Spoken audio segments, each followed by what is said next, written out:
Welcome to the Beau Show. There is a new film out about Hunter Biden, the black sheep of the Biden family tree. It's called My Son Hunter, directed by Robert Davi, whom I interviewed not that long ago. And it's produced by the husband-wife team of Phelim McAleer and Ann McElhenney. They have produced films such as Gosnell and Frack Nation. This is a feature film, it's not a documentary. Let's take a look at the trailer. So I'll tell you what's going down. You know who I am.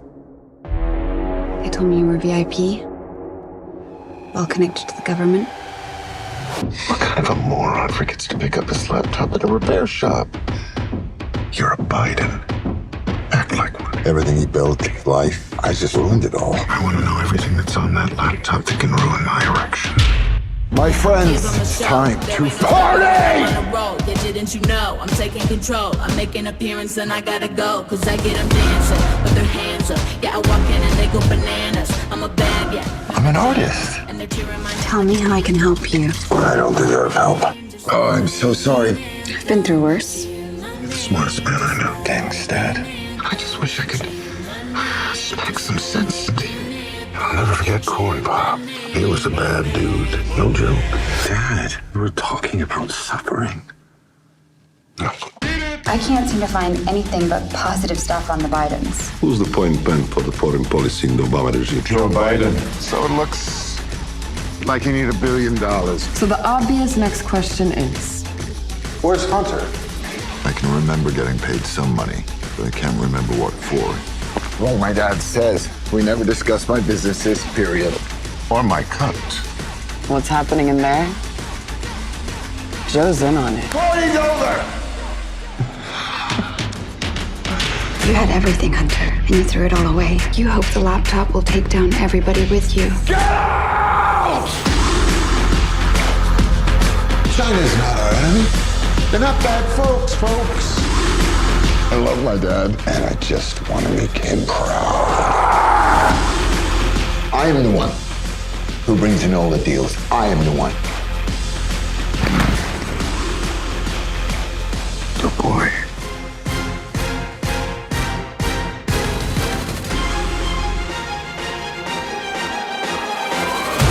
Phelim and Ann partnered with Breitbart TV to make and distribute this film. And they talk about how the visionary Andrew Breitbart said that politics is downstream from culture. Culture is dominated by the left, of course. So who runs the culture often runs politics.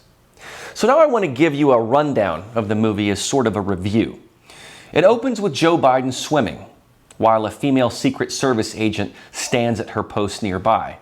As soon as he finishes his swim, he goes up to her, sniffs her, and says, "Thanks, I needed that." So in the first 60 seconds of Robert Davi's film, we spot the immediate creepiness of Joe Biden. Agent Hound breaks the fourth wall by turning to the camera and wittingly says, "This is not a true story, except for all the facts." And then they cut to the media coverage of the BLM riots with that surreal yet true CNN headline, "Mostly peaceful protests," while a city is ablaze. So in this sardonic way, Davi takes a swipe at the liberal media's coverage of the BLM riots. Other characters break the fourth wall in sort of a Kevin Spacey House of Cards kind of way, where we get doses of the truth. And then we jump to Los Angeles, where we follow Hunter Biden into a club, where he snorts a line of cocaine, heads to a back room, and commences one heck of a party with strippers. We are then introduced to Kitty, a new stripper that Hunter seems to be particularly infatuated with. And they take their party to the Chateau Marmont, a place known for drug-fueled occasions such as John Belushi's death. He wakes up to one of those post-party chaotic scenes where clothes and drugs and bodies are strewn about the room. Director Davi employs animated cartoon-like thought balloons, trying to tell Hunter that he's with a bunch of freeloaders and to kick them out. Hunter finds himself low on crack, so he goes to LA's homeless tent city to score some more, calling himself a royal F-up. Kitty is still with him and wants to help him, but Hunter thinks that he's undeserving of help, realizing he has screwed up his father's dreams and ambitions. The actor playing Hunter is British actor Lawrence Fox, and at times his American accent slips back into British a bit, but he's still a convincing Hunter. Kitty has major daddy issues of her own, which may explain her attraction to Hunter. But Hunter tells Kitty about the death of his mother and sister in a car crash when he was young, and how his brother Beau died from a brain tumor, which in this moment makes you feel some sympathy for Hunter and may explain his behavior and trauma. As he tells Kitty that he just wants to make his dad proud, as the only child he has left, he scours the floor for cocaine remnants on the ground. He describes his greatest screw-up as after a huge bender, cheating on his wife and hooking up with his brother's widow as they both were grieving.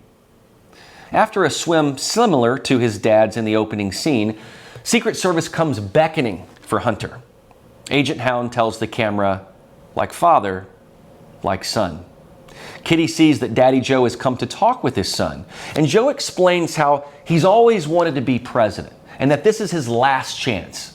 So at this critical moment in running for president, Joe wonders how in the world Hunter's laptop wound up at the FBI. Hunter admits it's actually 2 laptops. They discuss the court proceeding on a stripper that Hunter got pregnant, and Joe reminds Hunter that always family comes first. When Hunter tries to apologize, Joe says, "You're all out of sorries."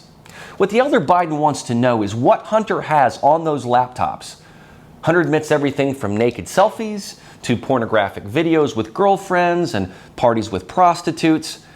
And when Hunter tries to turn the tables on his dad with the news that there are 8 claims of sexual harassment against him, Hunter admits another unthinkable.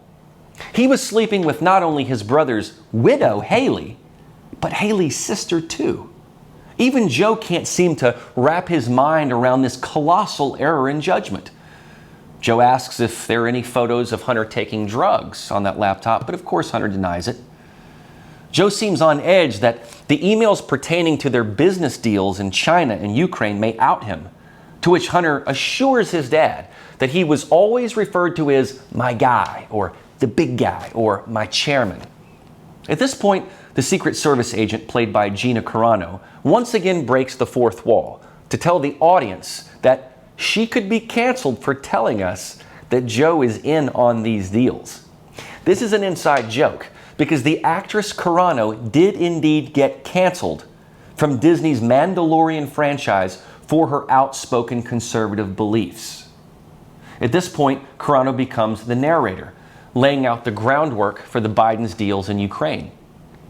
She discusses the oligarchs involved in money laundering and bribery, for which they set up an oil and gas shell company, Burisma Holdings. Hunter Biden was named a consultant and an executive, even though he had no experience in this industry whatsoever. They focus on Hunter's business partner, Devon Archer, telling the audience, follow the money. Archer did 1 year in prison for securities fraud, and the oligarchs got caught for money laundering and embezzlement. Hunter turns to the camera and says, look, here's the deal. I can remember getting paid, I just can't remember what for. He and his mistress coyly tell the audience that it must be consulting.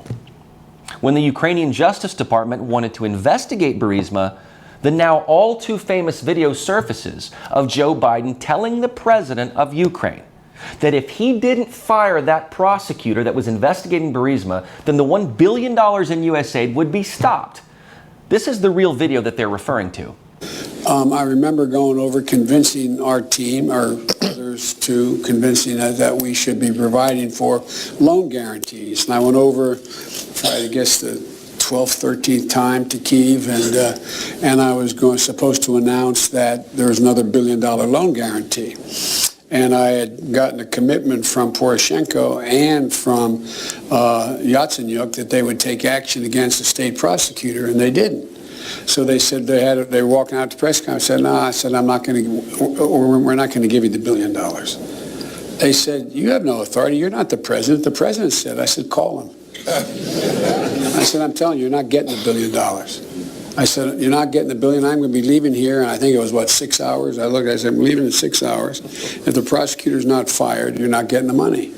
Oh, son of a bitch. Got fired. And they put in place someone who was solid. That was the infamous quid pro quo we all now know. Hunter makes fun of his dad for having his cell phone upside down, showing how tech unsavvy that Joe is. Joe then pulls out that famous line to Hunter, "You're the smartest man I know."